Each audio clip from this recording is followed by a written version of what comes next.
अभी कुछ दिन पहले ही हमने सेलिब्रेट किया चिल्ड्रंस डे, जिसे हम सब ने सेलिब्रेट किया। और ये कहना बिल्कुल गलत नहीं होगा कि हम सब के अंदर हमेशा एक बच्चा होता है, नॉट प्रैक्टिकली। आज हम पढ़ने वाले हैं एक ऐसा चैप्टर जिसमें आपको ये देखने को मिलेगा कि कोई अगर बहुत ज़्यादा उसकी एज बढ़ रही है तो क्या उसमें जो चेंजेस होते हैं, क्या वो फिजिकल चेंजेस होते हैं, वो मेंटल चेंज होते हैं, स्पिरिचुअल चेंजेस होते हैं, क्या इंटेलेक्चुअल चेंजेस होते हैं। इन चेंजेस के थ्रू जब हम अपने फेजेस से गुजरते हैं और फाइनल स्टेज तक पहुंचते हैं तो क्या हमारी ब्यूटी सच में फ्लॉरिश होती है या डिस्ट्रॉय हो जाती है। ये चैप्टर पढ़ने के लिए हम चूज़ करेंगे the portrait of a lady, जो क्लास 11th की बुक है NCERT की हॉर्नबिल से। पहला इस चैप्टर में सबसे पहले एक्सप्लेन किया जाता है कि नरेटर डिस्क्राइब करते हैं अपने ग्रैंड मदर को। वो बोलते क्या हैं कि जो मेरी ग्रैंड मदर है ना, वो बहुत ओल्ड है, विंकल्ड है, बहुत सारे विंकल्स हैं उनके फेस पे।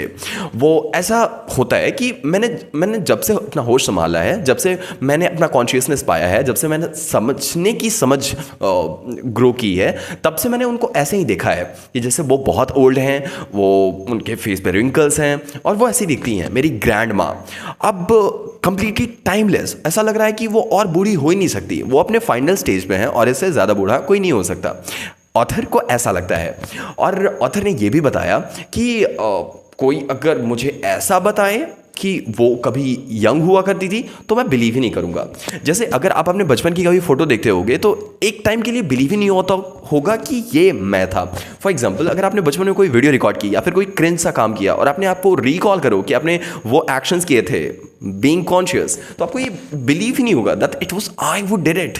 ओ आई मीन रियली। तो ऑथर ने भी यही बोला है कि जब मेरी ग्रैंड मदर यंग हुआ करती थी, ना हो ही नहीं सकती, मेरे को बिलीव नहीं होता। तो हमेशा वो वाइट क्लॉथ्स पहनती हैं और सिल्वर हेयर उनके होते हैं और वो हमेशा स्प्रेड होते हैं उनके फुल बॉडी पे, मतलब चारों तरफ से उनके हेयर होते हैं। ऐसा उनके दादी का अपीयरेंस है।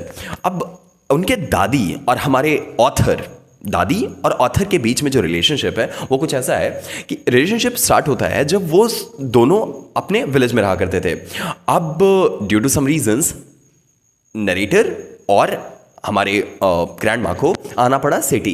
सबसे पहले नरेटर के पेरेंट्स चले गए सिटी में in order to earn something, और जब वो स्टेबल हो गए सिटी में, अपने आप को उन्होंने स्टेबल कर लिया, तो दादी और हमारे ऑथर को भी उनके पेरेंट्स ले आए।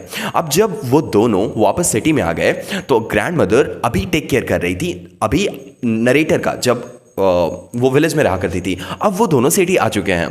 तो अब हाँ, एक और बात, वो बहुत रिलीजियस थी, वो गॉड में बहुत बिलीव करती थी और सिटीज से उनको कुछ खास कनेक्शन होता नहीं था। नरेटर को वो बहुत सारे एंशिएंट स्टोरी सुनाती थी, रिलीजियस स्टोरी सुनाती थी और हमेशा ऑथर के साथ स्कूल जाया करती थी, और जो कि स्कूल और टेंपल दोनों हमेशा पास में ही था। तो जो हमारी ग्रैंड मदर हैं वो ऑथर को स्कूल तक पहुंचा देती थी और खुद टेंपल के पास चली जाती थी इन ऑर्डर टू प्रे। अब ये दोनों एक दूसरे से अटैच होने के कारण, दोनों टेंपल और स्कूल एक दूसरे से नियर बाई होने के कारण ये दोनों एक साथ जाते थे। अब जो ग्रैंड मदर हैं उनको अपने ऑथर को, छोटे बच्चे को हेल्प करती थी उनके स्टडीज़ में, उनको प्रेयर्स सुनाती थी और वो पुराने स्कल्पचर्स को दिखाती थी, या इन चीज़ों के बारे में उनमें एक बिलीफ डाल रही थी। अब इन दोनों के इस प्यारे से रिलेशनशिप में एक चेंज आया। वो क्या हुआ? Moving to the city. अब ये दोनों चले गए सिटी की तरफ। ऐसा कैसे हुआ? क्योंकि ऑथर और उनके जो ऑथर के जो पेरेंट्स हैं वो गए थे city in order to get stable, और जब सिटी में एक स्टेबिलिटी की लाइफ उन्होंने स्पेंड करना स्टार्ट कर दिया तो ऑथर और ग्रैंड मदर को उनके पेरेंट्स ने ले आए सिटी में। अब सिटी में क्या हुआ? जब सिटी में वो लोग शिफ्ट हो गए तो उनके रिलेशनशिप में एक बड़ा चेंज आया। वो क्या हुआ कि हमारे ऑथर, जो कि एक छोटे से बच्चे थे, वो जाने लगे इंग्लिश मीडियम स्कूल में। अब वो स्टडीज़ में उनके सब्जेक्ट चेंज होने लगे। अब एक छोटे गाँव में जो पढ़ाई होती है, we all are aware of that. एक नॉर्मल से अल्फ़ाबेट्स आप जाओगे, कुछ आपको राइमिंग वर्ड्स सीखने को मिलते हैं, कुछ पोम्स, कुछ स्टोरीज, और ये होती हैं। अगर आप एक ब्रांडेड, एक न्यू जनरेशन के स्कूल्स में जाओ तो उसमें AI, टेक्नोलॉजी, डांस, कल्चर और ये बहुत सारी नई चीज़ें ऐड हो जाती हैं। यही चीज़ हुई ऑथर के साथ। ऑथर इंग्लिश मीडियम स्कूल में जाने लगे जहाँ पे साइंस, म्यूज़िक, ये सब चीज़ें पढ़ाई जाने लगी, जिसे ग्रैंड मदर ने कभी एक्सेप्ट नहीं किया। उन्हें कभी अच्छा नहीं लगा ये इन चीज़ों के बारे में। अब ग्रैंड मदर जो हैं वो हेल्प नहीं कर सकती थी उनके स्टडीज़ में, क्योंकि ऑथर अब बड़े हो चुके थे। ऑथर की जो स्टडीज़ है और उनका जो एरिया है इन ऑफ द स्टडीज़ वो इतना ब्रॉड हो चुका था कि ग्रैंड मदर अपने लर्निंग एटमॉस्फेयर से, जो उनका बहुत ही सेग्रीगेटेड था, बहुत ही स्मॉल एरिया था उनके नॉलेज का, वहाँ तक ये नहीं समझा पा सकती थी। जैसे अगर आप अपने दादाजी से आप पूछो कि दादाजी एआई के बारे में बताइए, इट्स ऑब्वियस कि कुछ आपके कुछ पेरेंट्स जो कि अभी लेटेस्ट जनरेशन से कनेक्टेड हैं उन्हें इन चीज़ों के बारे में पता होगा, बट जो ओल्ड एज हो जाते हैं वो उन्हीं 5-6 गानों में, उन्हीं 5-6 स्टोरीज में, उन्हीं 5-6 फ्रेंड्स के साथ, उन्हीं 5-6 लैंग्वेजेस में, उन्हीं 5-6 एक कल्चर में अपनी लाइफ को स्पेंड कर देते हैं जो कि यंग एज में होते हैं। ऑथर का जो अब स्टडी का प्रोस्पेक्ट था वो बिल्कुल बदल चुका था। वो प्रेयर और नॉर्मल छोटी मोटी स्टडीज से अलग हो चुका था। अब ग्रैंड माँ को ये चीज़ें बहुत बहुत बहुत हेजिटेट करता था, लेकिन ग्रैंड माँ अपने थॉट्स उन पे इम्पोज नहीं कर सकती थी क्योंकि ग्रैंड माँ की स्टडीज़ भी एक लिमिटेड एरिया तक थी। अब वो क्या करती थी अपने घर में, अब जो सिटी आ गई हैं, वो व्हील्स को स्पिन करती थी जिसे हम चरखा बोलते हैं, और रिसाइट करती थी प्रेयर्स को, हमेशा गॉड को याद करती रहती थी।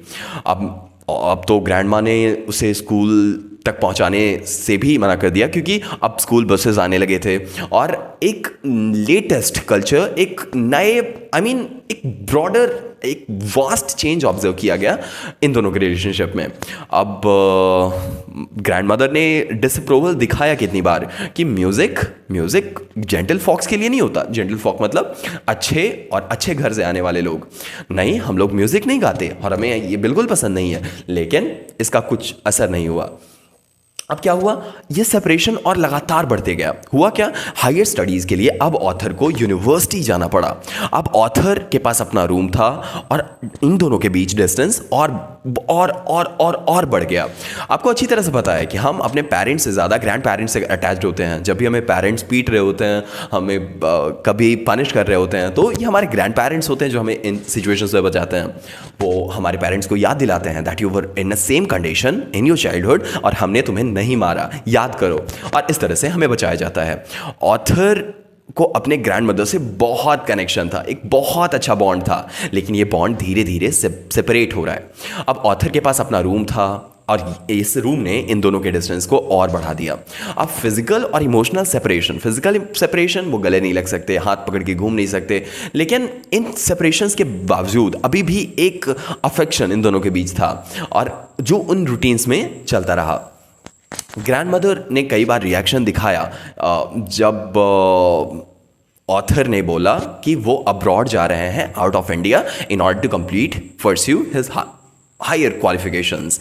और यहाँ पे हमारा इमोशनल फेयरवेल होता है जहाँ ऑथर चले जाते हैं पढ़ाई के लिए और ग्रैंड माँ अकेली रह जाती हैं अपने घर में। अब वो अपने, एक और बात, जिस टाइम पे वो सेपरेट हो रहे थे, जिस टाइम ऑथर घर को छोड़कर जा रहे हैं, ग्रैंड माँ ने कोई इमोशन नहीं दिखाया और ऐसा दिख रहा था कि वो अपसेट हैं, लेकिन वो इमोशनली इतनी स्ट्रांग थी कि उन्होंने कोई भी इमोशन नहीं दिखाया।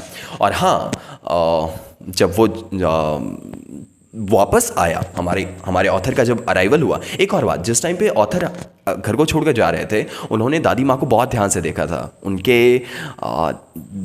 देखते समय ऑथर को ऐसा कंफर्म फील था कि शायद ये आखिरी बार अपनी दादी को देख रहे हैं, क्योंकि दादी माँ बहुत बूढ़ी हो चुकी हैं and chances are very less कि ये और सर्वाइव कर पाएंगी। उन्होंने बहुत ध्यान से देखा, लेकिन फॉर्चुनेटली दादी ने सर्वाइव किया। और जब ऑथर वापस आए अपने हायर क्वालिफिकेशंस को कंप्लीट करके, परस्यू करके, तो जो हमारी दादी माँ हैं वो अब कुछ सॉन्ग्स प्ले कर रही थी। अब ये कौन से सॉन्ग्स होते थे? Home coming of warriors.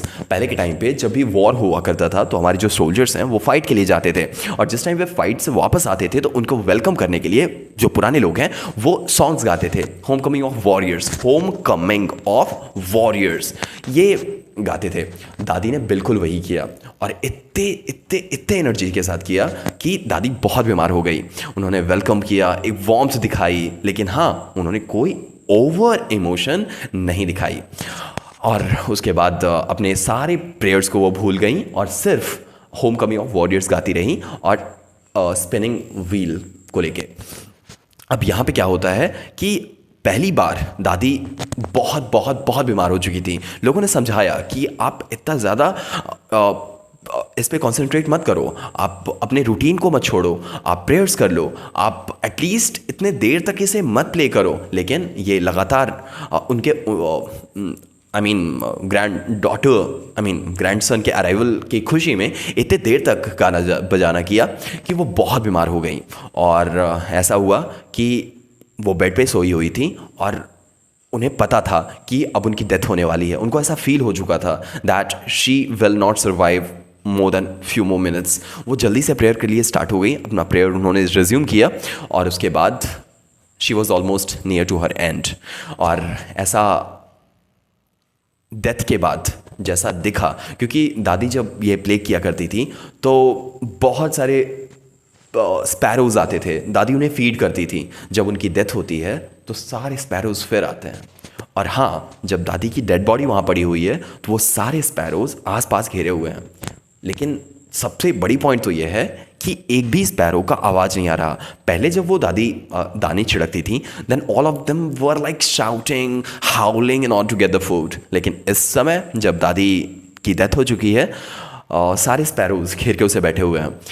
उन स्पैरोज़ को फीड किया जा रहा है अदर फैमिली मेम्बर्स के थ्रू, लेकिन स्पैरोज़ एक्सेप्ट नहीं कर रही हैं। और जैसे ही दादी की डेड बॉडी घर से बाहर जाती है, सारे स्पैरोज़ वापस चले जाते हैं, पूरा एरिया खाली हो जाता है। इस स्टोरी में जो थीम था वो कुछ ऐसा था कि हमने सीखा कि ग्रैंड मदर और नरेटर जो कि उनका पोता था, उनके बीच में कैसा बॉन्ड था, जो कि हाँ फिज़िकली वो लोग एक दूसरे से बहुत दूर थे, लेकिन जो कनेक्टिविटी थी वो इतना स्ट्रॉन्ग था। और दादी का जो इमोशनल अटैचमेंट था और इमोशनल स्टेबिलिटी थी, इमोशनल जो स्ट्रेंथ था वो इतना ज़्यादा था कि उन्होंने अपने आप को बचा के रखा। इन अ वे आई कैन से कि जिस टाइम पे वो उनका पोता जा रहा था, she didn't show over emotions like shouting, crying and saying that please come back. There wasn't like that. She was so strong, mentally so strong, that we all saw in the story. And their relationships changed over time, but impact of that love remained unconditional. Now, grandmother's life is necessary in all of us. Like, she was indulged in religion, spirituality, but and that same things gave her strength and peace. Now, Sparrow's silent mourning symbolizes respect and love for grandmother as nature. इस story से हमने ये सीखा कि हम change को अनएविटेबल मान सकते हैं। ये चेंज हमेशा होता है, we can not change it, we can not change the change even, and change is not stable. Change will change over time. Relationships evolves over time, but love and the respect remains eternal. We cannot change it. And grandmother was still devoted towards God. She was so kind-hearted, and then that has long-lasting impact on everyone, not just upon like humans, but even on sparrows we saw in this story. I think that's sufficient for today. आपने इस story को अच्छे से समझ लिया होगा. Wish you a good day.